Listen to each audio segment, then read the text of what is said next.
entonces, bueno, por ahí haría falta darle una oportunidad a Engels también y ver cómo el marxismo no es un ateísmo necesariamente, y por eso vamos a tener, y espero, ya hablé yo demasiado, pero si tengo otra intervención, les leeré algo de Juan Luis II, teólogo uruguayo de la liberación, leeremos algo de la Biblia y leeremos algo de José Porfirio Miranda, y veremos cómo puede haber una perfecta convivencia entre ambos.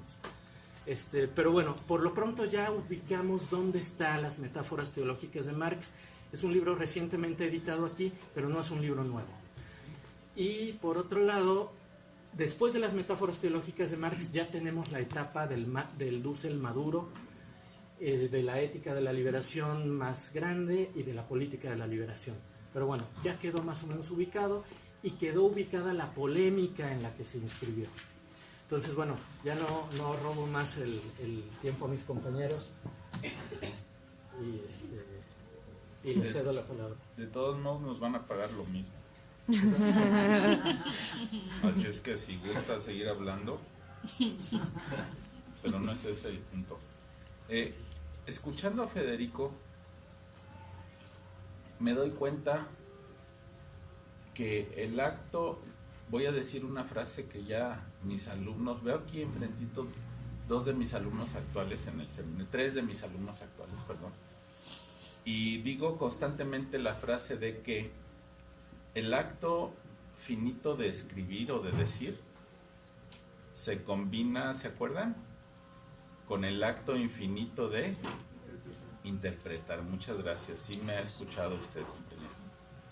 Y entonces estoy escuchando la interpretación que hace Federico Arriola de su lectura, perdón, Federico Ledesma, perdón, estoy contaminado, echado a perder con Federico Arriola Ledesma.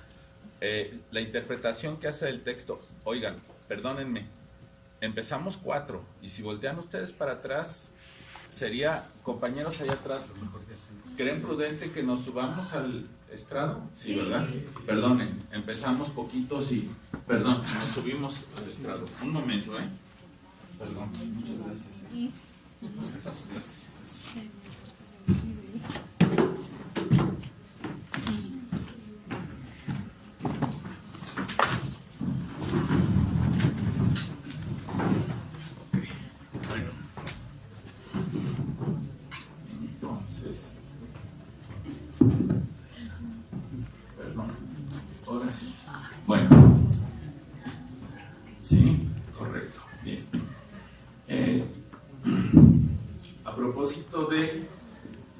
Que decía cuando estaba ahí abajo, el acto finito de decir o de escribir se combina con el acto infinito de interpretar.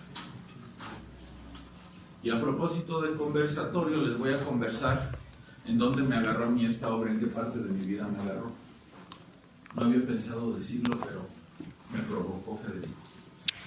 Yo empecé mi maestría en 1990 y me dirigió la tesis el doctor Enrique Dussel. En ese momento en la UNAM, él había acabado de publicar sus 3 tomos sobre Marx y estaba justamente preparando esta obra, de manera que conforme avanzaba el seminario constantemente salía Marx y constantemente salía la teología. Yo tenía 28 años menos, era un niño yo, y entonces tenía una perspectiva distinta a la que tengo ahora sobre esta obra, que tiene mucho que ver con este asunto de la interpretación.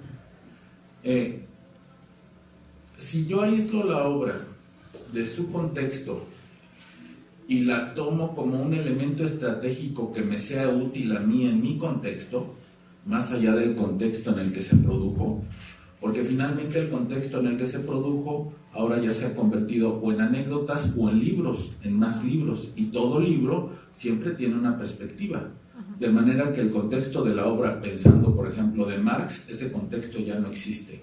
Si yo quiero reconstruirlo, tengo que hacer una selección de libros de la época en que vivió Marx, y ya esa selección de libros viene cargada con una perspectiva específica, de manera que ese contexto ya no es más que un nuevo discurso. Lo mismo puede suceder con esta obra.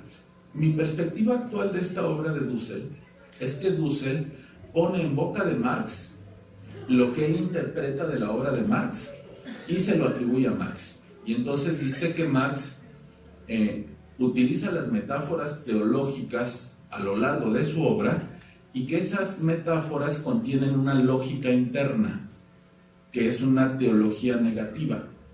Y es propósito de él dar cuenta de esa lógica interna.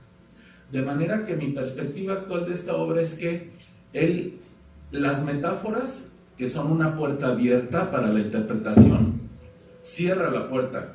Y entonces, cuando tú empiezas a leer el libro, te das cuenta que aquella metáfora la quiere él encontrar una lógica sistemática que dé cuenta de la teología y de la economía presente en Marx.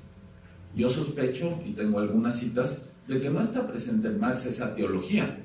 Está presente en metáforas teológicas, está presente en el deseo de Dussel esa teología y lo pone en obra de Marx, y él se pone como un espectador neutro ante las circunstancias, porque hay muchas citas en donde él dice, ciertamente lo que Marx aquí quiso decir, palabras más o menos, ya diré las citas, lo que aquí Marx está planteando, pero realmente es una interpretación que Dussel hace de la obra. A mí me parece muy valioso y legítimo que él haga esa interpretación, pero no me parece que haga esa interpretación diciendo que es Marx. Por ejemplo, hay una cita que pone ahí de los manuscritos donde dice, el ateísmo ya no es necesario en el socialismo. Y deja abierta la puerta a Dussel para que su lector piense, si ya no es necesario el ateísmo, entonces ahora cabe la posibilidad de la religión. Pero si lee uno no solo la cita que él toma de los manuscritos, sino más arriba y más abajo, se da uno cuenta que el sentido interpretativo de lo que Marx dice ahí puede ser interpretado en una forma distinta. De manera que mi postura ante la obra de las metáforas teológicas es que el autor Dussel está haciendo una interpretación de lo que dice Marx en sus obras y pone esa interpretación en boca de Marx, siendo que realmente es una interpretación de él para su contexto, lo cual me parece lógico y válido, y me parece que tiene mucho sentido. Pero esa finura o ese detalle fino de ponerlo en boca de Marx y de hacer de Marx un teólogo, porque llega a decir Marx es un teólogo, hacer de Marx un teólogo, ya me parece un sentido que no comparto, pero que de ninguna manera yo podría decir que está equivocado, porque si digo que está equivocado, entonces yo vuelvo a caer en la misma postura de él, diciendo que yo soy el que hace la interpretación correcta de Marx y él hace una interpretación equivocada. A lo más que puedo yo decir es que no comparto esa interpretación y que yo puedo tener una interpretación distinta. Ahora, ¿cuál es el punto de referencia que nos puede llevar a buscar relaciones u horizontes hermenéuticos cercanos? El punto de referencia sería el horizonte crítico de nuestras condiciones reales de existencia y el uso estratégico que podemos hacer del discurso. Finalmente, cada uno de nosotros tenemos un uso estratégico de los discursos y narraciones. Desde las más simples de las narraciones, que serían nuestra propia identidad, ¿quién soy yo? Bueno, yo soy fulano de tal y yo estudio tal cosa, yo hago tal cosa. Ahí ya viene un uso estratégico y comprometido del discurso, hasta dedicarle 8 años a leer la obra de Marx y hacer una interpretación de él y cerrar esa interpretación de la obra de Marx con las metáforas teológicas de Marx. Él refiere, metáfora desde Riquet es un abrir la puerta, porque la metáfora da pie a interpretaciones. Querer encontrar en esas metáforas una lógica interna es probablemente cerrar la puerta de la metáfora. Pero hay una sorpresa aquí en esta obra. Conforme uno va avanzando, uno va pensando, y ya va a decir esa teología, ya va a decir esa lógica de la teología marxista o de Marx. ¿Y qué creen? Nunca dice esa lógica teológica específica, nunca la describe. De manera que solamente lo insinúa. Insinúa que existe una lógica, da algunos elementos, pero no hace una descripción sistemática de la lógica de la teología que él dice de Marx, que para mí es la teología de Dussel, tomada desde la interpretación de Marx.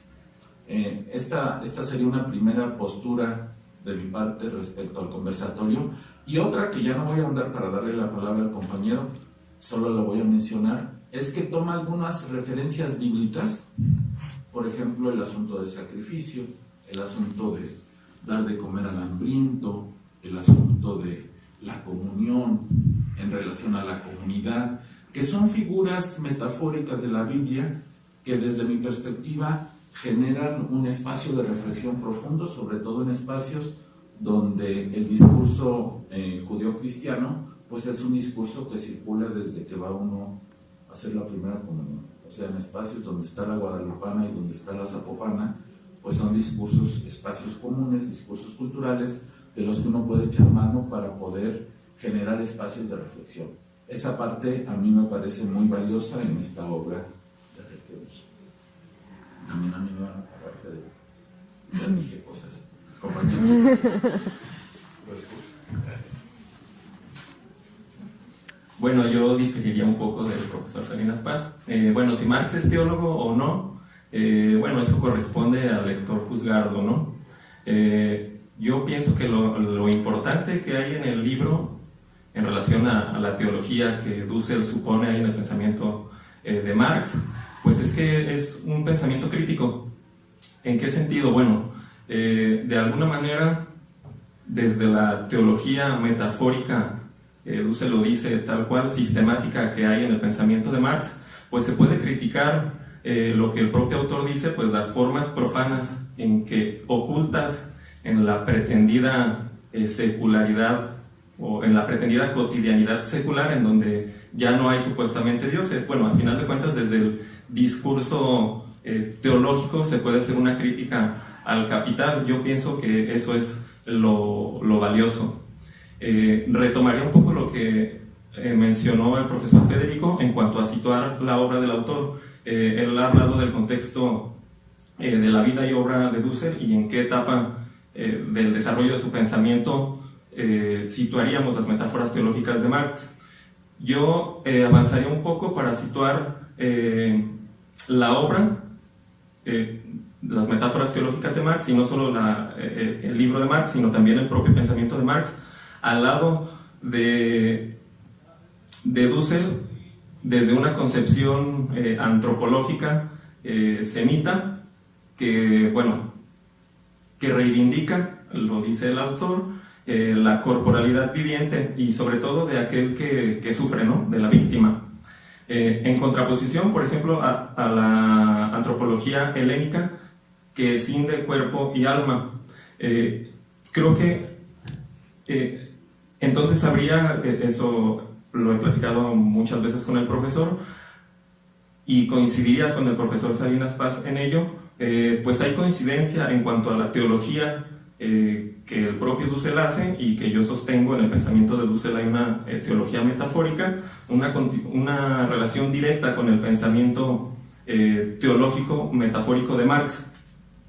Entonces, habría que señalar 4 puntos que el propio autor aquí medianamente explica en torno al pensamiento de Marx. Y dice, bueno, Marx tiene un pensamiento antropológico, se refiere a la corporalidad viviente. Es un pensamiento también negativo y crítico, puesto que reivindica a la víctima de algún sistema de dominación y opresión. Y también es un pensamiento práctico, puesto que se dirige hacia la transformación de las estructuras que generan la negatividad de la víctima. Y un pensamiento social, es decir, toma en consideración como condición de posibilidad de la transformación, pues a la comunidad. Entonces, volviendo a la cuestión de la teología, si es o no teólogo, bueno, eso dependerá de la lectura que cada uno haga, ¿no? Yo no soy experto en Marx, pero por lo menos en la lectura de las metáforas teológicas de Marx, pues parece que realmente lo es. También hay que tomar en cuenta pues que Marx mismo tiene un conocimiento